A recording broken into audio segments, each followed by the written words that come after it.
Hey guys, and welcome back to I Like Watches. Today I am unboxing a new version of Cronos' most popular watch. It pays homage to another very famous dive watch from a very famous brand. You've probably heard of it. I'm not going to say who it is.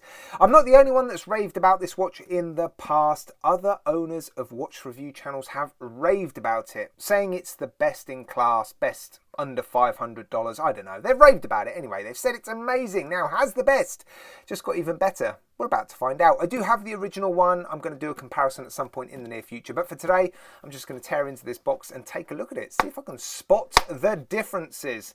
Ah, yes, I was told they are going to be sending me a carbon dial to have a look at. So I'm assuming that is what is in there. Right, I'm going to tear into this now, and once all the plastic's off, yeah, I'll return. See you in a mo. Right, here it is then without the plastic, and the first most obvious improvement is that applied logo on the dial. Oh wow, how good does that look? Very, very nice. I will definitely be showing some nice macro shots of that in the comparison when I get round to doing it. Right, so we have a little fiddle with the bezel. It's always nice to check out the bezel action. Here we go. Oh, it's nice. Good clicks. Listen to that. Nice and crisp. Have a listen. Ready? Yep, nice, high-pitched, crisp clicks. The actual resistance is quite light, but it's very consistent. What about the alignment? Yeah, fractionally to the right, fractionally look. But yeah, not bad at all. The other very obvious improvement is the clasp. It's now got one of these glide adjustment on the fly system things. You just pop it out. And interestingly, it's got a ball and socket system here. Now, normally it's done on a sort of friction basis where you almost have to force a piece of metal over another piece of metal, and the sort of resistance varies.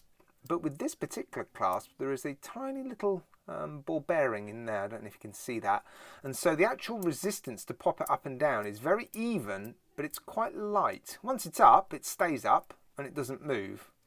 But yeah, you just pull it down and it's a very, very light click. But it's quite obvious, and it does feel, I have to say, quite sort of stiff in terms of the tolerances. Look, I mean, that is really not moving, so I am quite impressed with that.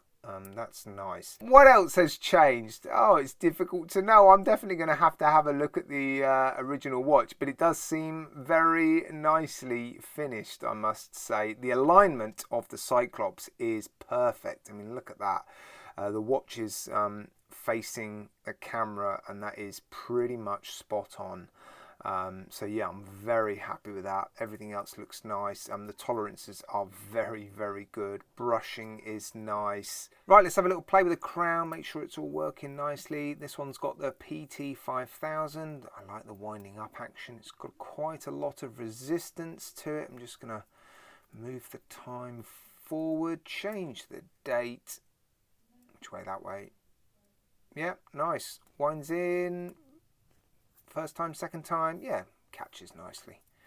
Right, yeah, it's looking good. I am definitely going to be doing a comparison between this and the original one that I've got. The very, very first one had high polished center links.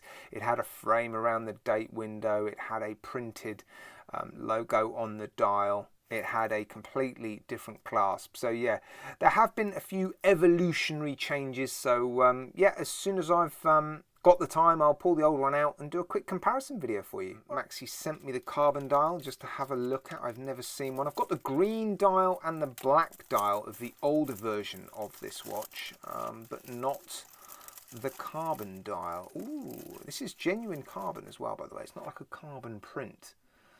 Oh, that looks nice, isn't it? That looks very cool. Yeah, I like that. Am I going to be brave enough to actually swap the dials over at some point? You'll find out soon. If a video appears, then yes. But if I just never ever mention it ever again, then no.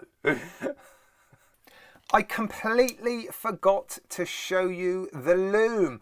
You never know, the Lume might have improved. It was already pretty good, mind. Yeah, it'd be nice to have a little look at the Lume, see what's changed. There we go. Quick blast with the light stick. Lights off, and oh, of course, they've included a fully lumed bezel insert. Well, there you go. Had I not done a Lume shot, I wouldn't have noticed that. My original Cronos divers only has a Lume pip. So yeah, that's another change. Very, very nice. All right, guys, thank you so much for watching. Take care, look after yourselves. You'll see me again very, very soon.